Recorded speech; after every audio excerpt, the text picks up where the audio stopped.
મજામાં ને આજે બનાવશું આપણે ચોખાના વરાળિયા પાપડ. ખીચડી બનાવવાની ઝંઝટ વગર વરાળિયા પાપડ બનાવશું. વરાળિયા પાપડ બનાવવા માટે મેં એક બાઉલ નાનો ચોખાનો લોટ લીધો છે. આટલામાંથી તો તમે 100 પાપડ બનાવી શકશો. હવે એક બાઉલમાં આપણે નાખી દેશું. આપણે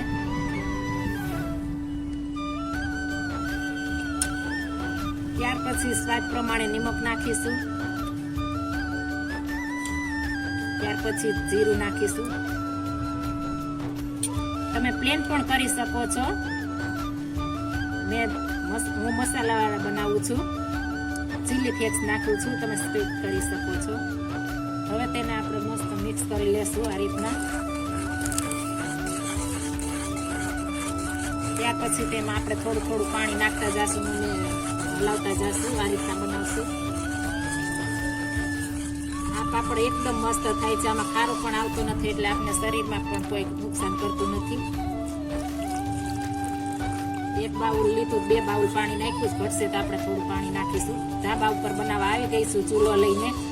મસ્ત મજાનો પવન ચાલુ છે. બનાવવાની પણ એમ મજા આવશે આપણે.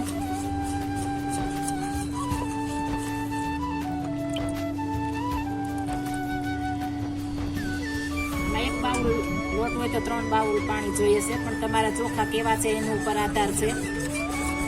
જો ચોખા જૂના હશે તો એ પ્રમાણે જોશે, નવા હશે તો એ પ્રમાણે જોશે. એટલે ચોખા ઉપર આધાર છે. એટલે નાખતું જવાનું, હલાવતું જવાનું. મેં જૂના ચોખા લીધા છે એટલે મસ્ત બને છે. નવા પાપડ મેં એટલે મસ્ત નથી બનતા એટલે મેં જૂના પાપડ લીધા, ચોખા લીધા છે એના બનાવું છું. મસ્ત મજાનું થઈ ગયું છે. આપણે આ રીતના બનાવવાનું છે. ચમચા સાથે ચોટે એ રીતના જોઈ શકો છો. ચમચાને ચોટે છે એવું બનાવવાનું. બહુ પતલું પણ નથી બનાવવાનું, બહુ જાડું પણ નથી બનાવવાનું. મીડિયમ બનાવવાનું છે. જો બહુ પતલું હશે તો નહીં બને ને બહુ જાડું હશે તો નહીં ચડે તમારા પાપડ. એટલે આ રીતના બનાવવાનું છે બેટર. આપણું બેટર બની ગયું છે. હવે ચૂલે પાણી આપણે ગરમ મૂકી દઈશું.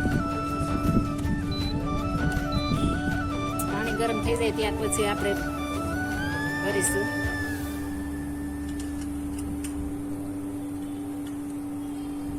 આ રીતના મેં વાટકી લીધી છે. આમાં આપણે ઓઇલ લગાડી લીધું સ્વાદથી. આ રીતના તમે કોઈ પણ વાટકી લઈ શકો છો. ડીશ પણ લઈ શકો છો. આ રીતના મેં વાટકી લીધી છે. આનો શેપ સરસ છે એટલા માટે. ત્યાર પછી એને આપણે ટીશ્યુ પેપરથી લૂસી લેવાનું છે.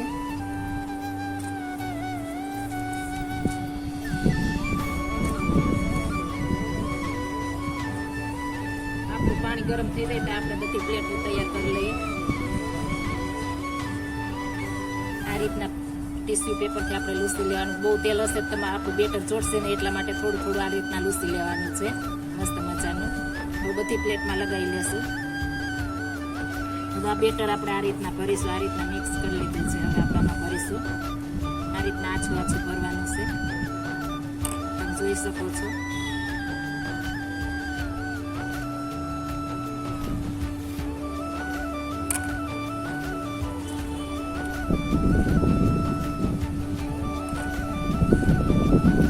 સહેલાઈથી ફેલાઈ જાય એ રીતના બનાવવાના છે એટલે મસ્ત બનશે. આપણે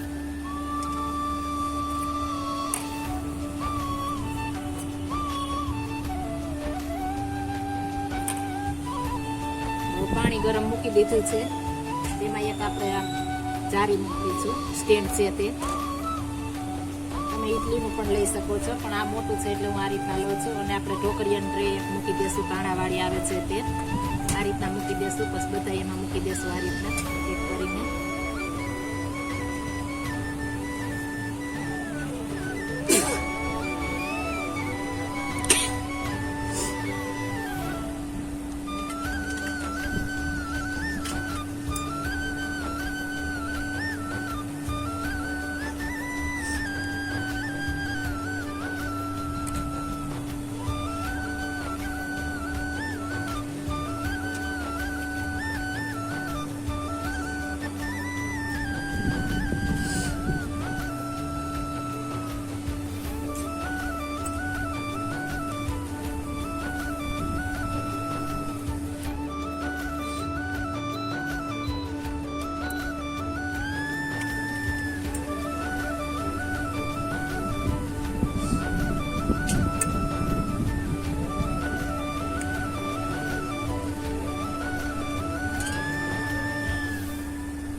પ્લેટમાં કાઢી લીધી છે મેં.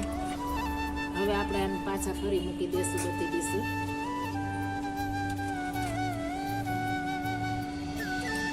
આ પાપડ એકદમ સોફ્ટ થાય છે, ખાવાની પણ મજા આવે છે. નાના કે મોટા વૃદ્ધ હોય તે પણ ખાઈ શકે છે. મોટા મેળતા જ પાણી થઈ જાય એટલા મસ્ત પોચા બને છે આ પાપડ. હવે આપણે તેને મૂકી દઈશું. હવે આપણે આને થોડી વાર ઠરવા દેશું. ઠરે પછી જ કાઢવાના છે એટલે ચોટે નહીં. હવે આપણે ચૂલો ચાલુ કરી દઈશું. આવું પ્લાસ્ટિક લીધું છે, તમે કોઈ પણ પ્લાસ્ટિક લઈ શકો છો. પ્લાસ્ટિક કાગળ આવે છે એ પણ લઈ શકો છો. હું આમાં બનાવું છું. આમાં પણ ઉકળી જાય છે. કાપડમાં નહીં લગાવતા, સૂકવતા. કાપડમાં સૂકવશું તો તમારું ઉખડશે એટલે નહીં, એટલા માટે. હવે આપણે ત્યાં આપણે ડીશમાંથી કાઢી લેશું. ઠરીને તૈયાર થઈ ગઈ છે. હવે આ રીતના આપણે એક એક કરીને કાઢી લેશું. ફરતી છરી ફેરવવાની છે આ રીતના, એટલે એકદમ સરસ નીકળી જશે.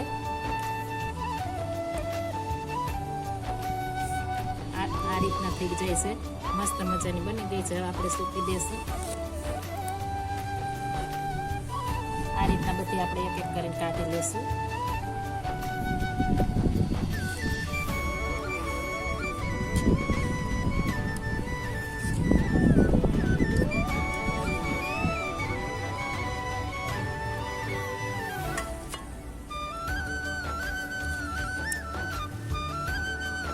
આ રીતના આપણે બધે પાપડ જોડી લેશું. આનો શેપ મને બહુ ગમે છે એટલા માટે હું આ રીતના બનાવું છું. આપણા પાપડ થઈ ગયા છે, બનાવીને તૈયાર કરીને તડકે સૂકવી દીધા છે. મસ્ત મજાના થઈ ગયા છે. સાંઠા સુકાઈ જશે. આપણા પાપડ સુકાઈ ગયા છે, મસ્ત મજાના થઈ ગયા છે. એકદમ ટ્રાન્સપરન્સ બન્યા છે, મસ્ત મજાના બની ગયા છે. આ રીતના પાપડ બનાવવાથી તેલ પણ ટીપું જોતું નથી. પ્લેટમાં એક જ વાર લગાડવું પડે છે, ફરી લગાડવું નથી પડતું. આ મસ્ત પાપડ થાય છે. આખું વર્ષ માટે તમે સ્ટોરેજ કરી શકો છો, 2 વર્ષ માટે પણ કરી શકો છો. આમાં તેલ નથી આવતું એટલા માટે ખરાબ થતા જ નથી. આપણા પાપડ તૈયાર થઈ ગયા છે.